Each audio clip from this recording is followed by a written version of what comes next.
All right, everybody good? You need a mic check? All set? Good. Okay, thank you. All right, so I'm just going to let you know who's going to be speaking for us here today. We're going to start off with SEPTA Police Chief Chuck Lawson. Then you're going to hear from SEPTA General Manager Scott Sauer. And then we're going to have Philadelphia Health Commissioner Dr. Palak Raval Nelson. And then Deputy Fire Commissioner Carl Randolph, and we'll be happy to ask questions when they finish their remarks. Thank you all for coming out. I'll introduce SEPTA Police Chief Chuck Lawson. Thank you, Andrew. Good afternoon, everyone. So at 6:17 a.m. this morning, we received the first report of the fire at our Midvale Depot facility located at 4301 Wissahickon Avenue. That fire was noticed by some of our employees who work at a facility directly behind Midvale Depot. It's our Roberts Yard facility. They called the police desk at 6:17 a.m. Transit police arrived on scene within 3 minutes, and at that time noticed that more than one bus was involved in fire at that time. Transit police was followed very closely by fire department, who arrived just behind us, immediately set to work knocking down this fire. This incident prompted a pretty large response by local, state, and federal agencies, led in a unified command effort by the Philadelphia Fire Department. It eventually reached 3 alarms. And we have fire department personnel here to talk a little bit further about that. I want to say, before I turn it over to our general manager, I want to thank, and I'm sure I echo comments by a lot of the folks up here, thanks all of the agencies that responded. It was a very quick, efficient response. The coordination was extremely, extremely well, very effective. And particularly want to cite the local response by a lot of our employees that work out of the Midvale Depot. Kind of immediately started to work alongside fire department and moving equipment around, giving them better access to knock the fire down and help prevent the spread. So at this time, I want to turn it over to our general manager, Scott Sauer. Thanks, Chief. So this occurred, as the chief said, at our Midvale district. It is our largest bus facility. The area where this occurred within the district is an area that we use for storing buses that are slated for decommissioning. What we had here was about approximately 100 buses that were slated for decommissioning. These are buses that have been replaced already and will be either sold for a nominal amount or scrapped. They're stored in this area for a year or less while we make arrangements to dispose of the vehicles. A total of 40 buses were damaged in the fire. Of those 40, 15 were prior decommissioned Proterra electric buses. These buses had not run in several years. SEPTA is involved in ongoing litigation with Proterra, and as part of that litigation, we've been continuing to store them on property. Since these buses involve different equipment than the rest of the fleet, a special plan had been in place to store them. We did this in conjunction with recommendations from the manufacturer. That process included disconnecting the batteries, draining coolant from the bus to prevent possibility of leakage, and ongoing inspections. I want to take the time to thank our employees, of course, who noticed the issue and reported it immediately. All the employees that were involved in helping to assist with the response today. As soon as we had received word of the fire, we moved a number of those decommissioned buses out to allow better access for the firefighters and also to prevent further damage. That effort was in part done by SEPTA's forces, but I also want to call out the Philadelphia Parking Authority, specifically their Executive Director, Rich Laser, City's Office of Emergency Management, Dominic Morellis, who's with us today. I called them first thing this morning, asked for their assistance. I didn't even have to get into it. They just asked me what I needed, sent over tow vehicles to help us. You're going to hear from Deputy Fire Commissioner Carl Randolph. We greatly appreciate the coordination and the effort on the part of our Philadelphia Fire Department. Truly world-class fire department we have. everyone at the Office of Emergency Management, they have protocols in place for a situation like this. They sprung immediately into action, and we were able to really tamp down the amount of damage that was possible here. We're also coordinating with the City of Philadelphia Air Management Services and EPA on air monitoring, and we have a spill response contractor on site. For more on that topic, I'd like to introduce Philadelphia Health Commissioner Dr. Pollock Ravel Nelson to the podium. Good afternoon. Thank you, General Manager Sark. I want to first start by saying how grateful I am to all of the agencies that came together to support the response for this morning's fire. Between SEPTA, our fire department, OEM, water department, and state and federal agencies that sprang into action immediately, I'm confident that we have responded effectively and as quickly as possible. But we're not done responding yet. As you will likely hear from Deputy Commissioner Randolph in a moment, fire scene operations continue, and the Health Department's Air Management Services continues to respond. We have had our mobile monitoring van on site since early this morning, testing the air and allowing us to make recommendations about the safety and well-being of the air for Philadelphians. The van will be on site as long as it's needed. Because of that, we know that the air is still not entirely safe. That is why my recommendation as Health Commissioner is for residents to stay away from the area of the fire. And folks who are in that area to stay inside. Keep your windows and doors shut, close the vents to your home. Our early testing while the fire was still raging showed elevated levels of particulate matter, both PM 2.5 and PM 10, benzene, ethylbenzene, and carbon monoxide. The levels of benzene that we measured were far below the permissible exposure limit for 8 hours of constant exposure, but they were still there. As the morning wore on and we continued to test and we're monitoring on a minute-by-minute basis, we saw that the levels of all of these pollutants have started dropping significantly. I am confident that they will continue to drop into a safe zone and we will be able to get the word out at that time. Thank you for helping us to get the word out, and now I'd like to turn it over to Deputy Commissioner for the Fire Department. Thank you, Commissioner. Good afternoon. My name is Carl Randolph. I'm the Deputy Commissioner for the Philadelphia Fire Department.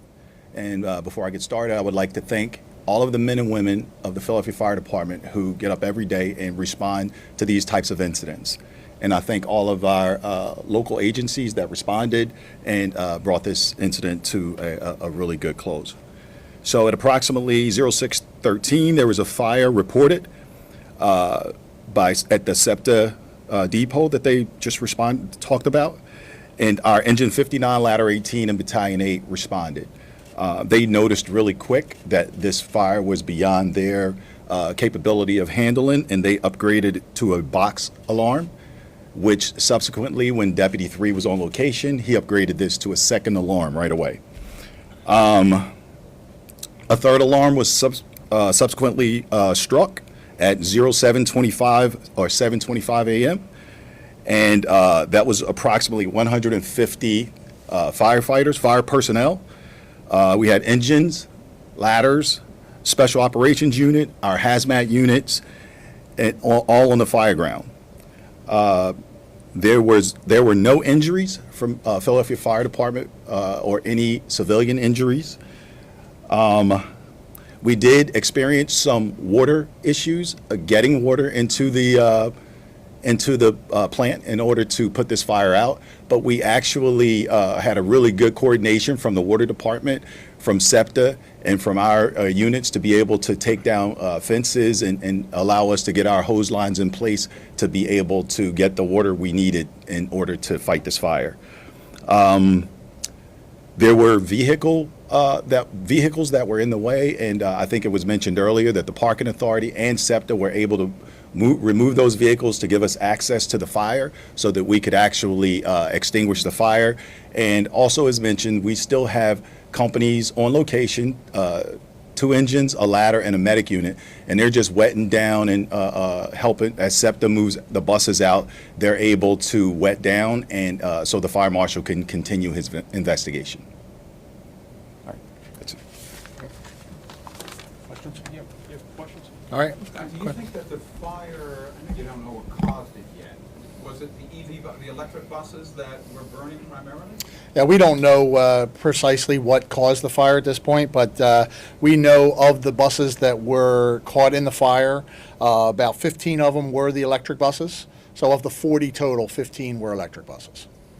Scott, how many electric buses do you have on that site? It looks like when our chopper video, it looked like there was a 9 before all of them. Are the electric? All the electrics are 9.0 or 9.1 in that sequence. There's 25 total electric buses. One was caught in a fire a couple years ago at Southern District. That bus is there on property, but and that was one of the 15 or 16 that were caught up in the incident. Scott, for the decommissioned diesel buses, is there fuel left in the tank? Were you able to move them, or did they have to be towed? How were they moved? So when the buses are fully decommissioned, all the fuel and lubricants are removed. The batteries are removed and drained. There were buses in there that were in the process of being decommissioned that still had fuel in them. So for the ones that were moved, did parking authority tow them? I'm just trying to imagine. Yeah, a combination of the parking authorities' tow vehicles, our tow vehicles, and the Office of Emergency Management sent over a private tow company to assist us. We see that some of there are buses there that sustained more damage than the others. This one that's almost completely burned out. Do you know if that was an EV bus or that was a bus with diesel in it or any of Yeah, I don't know precisely which buses are which at this point. As the commissioner said, there's still an ongoing operation. So we haven't had a chance to get in there and really assess all the vehicles. Would some members of the public have access to that? Is there a potential that somebody walked on and decided to light something up? I mean, certainly there's potential that someone could access the facility, but it is way off of Wissahickon Avenue, so it's not in a public area, and it's adjacent to the railroad. So there's no walking paths or any readily available access to that location. We keep them in the back of the facility, as these are buses that we intend to dispose of. Do you think in light of what happened today, I know you're in litigation with Proterra, and I can't remember how many of those buses had fire issues previously, but in light of what happened today, are you going to do anything with the ones that you have remaining? I don't know how many are remaining, and what will you do? Yeah, I want to get them off site. I want to find a way to get them off site. I've already talked to our operations people about moving them off site. We have to get them off of our property, away from the potential where we could have an incident like this that could have been far worse. We don't want to lose an entire facility, and more importantly, we don't want to hurt anyone. So we want to get these vehicles off site. Not clear if the fire started in one of those electric buses. Not at all. 15 of them. That's right. were damaged. And is there still an investigation? Has it been determined whether this is accidental or potentially arson? Is that still being investigated? So to answer that, no, there hasn't been. It's under the investigation of the Fire Marshal's office. And as I stated earlier, he has just not had the opportunity to get in and begin his investigation yet. When you arrive, where is the fire? And when your folks arrive and see flames, is it burning at the front of the yard, in the middle of the where are they? So it's in the rear of the yard when they arrive. So there's fire showing in the rear of the yard. And the buses are burning when you get there. Correct. It's not brush. It's not anything. Correct. Buses are actually burning. Correct. And do we know how many SEPTA buses SEPTA employees were on site at the bus depot when the fire broke out? At that time of the morning, we have a lot of employees coming and going because the bus operators don't stick around. They come in, they get their bus, and they leave. But what I can tell you is it is the largest facility. It runs 24 hours a day. And there's a total of 600 or so people that are on site at any given, all throughout the day. I don't know precisely how many were on site at the time of the fire, but it is a busy time of the day. It's the start of rush hour, so the buses and bus operators are coming in and grabbing a bus and leaving. And I know you talked about the desire to get the Proterra buses off the lot as soon as possible. Is that because they have the potential to be more Well, combustible? there should be no potential because they're all decommissioned. But at the same time, we had an incident at Southern. We know what that was. We know that was one of those buses.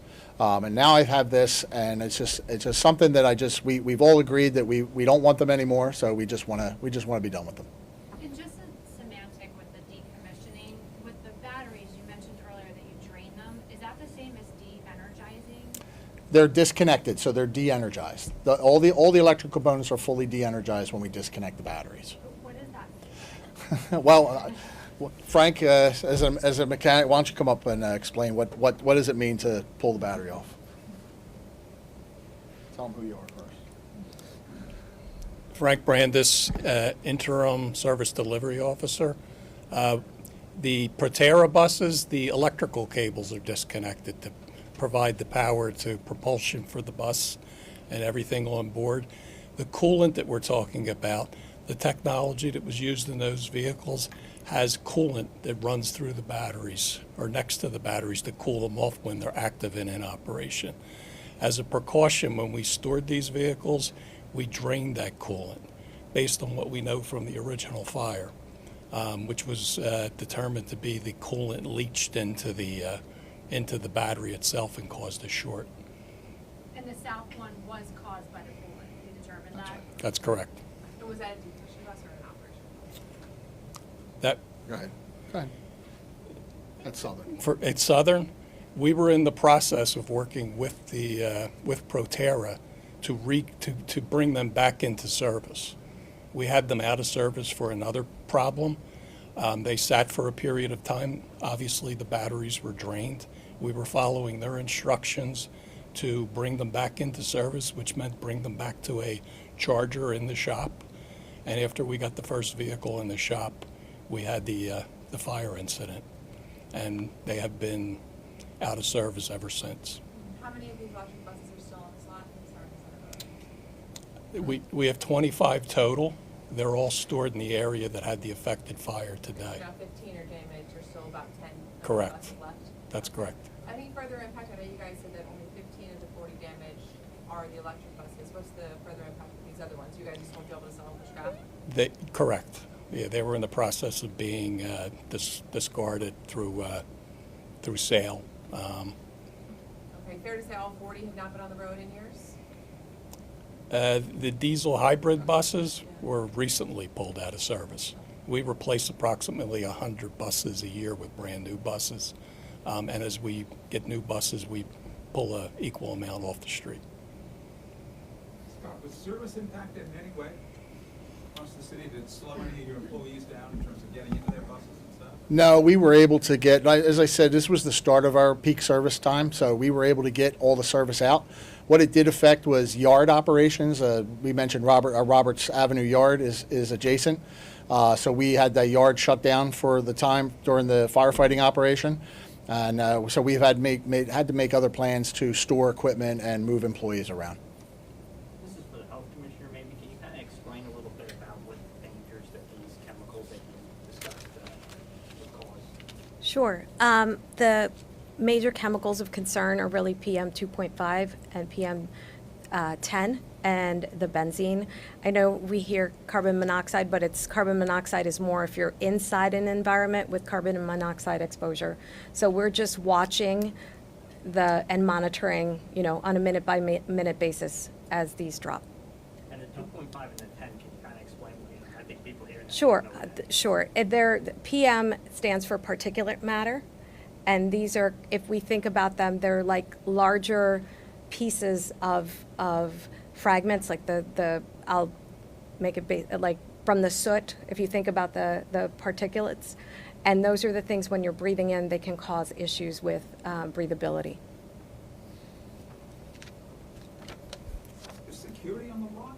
I mean, is there somebody always in a booth there, or how do you try to secure it, or do you? So there's not a dedicated security guard, mind you, but we have employees on that lot all day, 24 hours a day. In fact, we have maintenance personnel, transportation personnel, and I believe some of the police officers report out of Midvale as well. Yeah, so we have our K-9 unit has a main training facility at this lot. In fact, the K-9 officers were the first police officers, first responders to arrive, were the our K-9 unit officers that were there. So there are K-9 officers in that facility at different points in time, pretty much every day. Chief, did you ask the ATF to come, or did the ATF say it just wanted to show up? No, so ATF showed up. We have, as I said, we have a K-9 training facility at that location.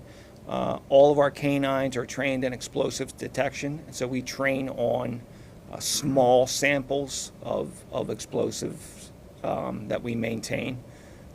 All of that material is stored not near the fire site, but at Midvale Depot facility, and we evacuated all that out of the area long before the fire spread. So is that why ATF came? Because Yep. they knew you had explosives? Correct. Future training? Yep. So this could have been much, much worse. I don't think any of us realized that you had this on site and had gotten over there. Yeah, I mean, it's just any canine unit that maintains explosives detection canines will typically train, and these are real small samples, right? So these are not actual explosives, small samples to get the dog trained on odor. So your canine people got the explosives out of there? That's correct. They're the ones that were... Yes. Good? All right, thanks, All everyone. right, Thank you. thanks. Thank you very much. Thank you, guys. Appreciate it. Thank you for coming. I really appreciate it.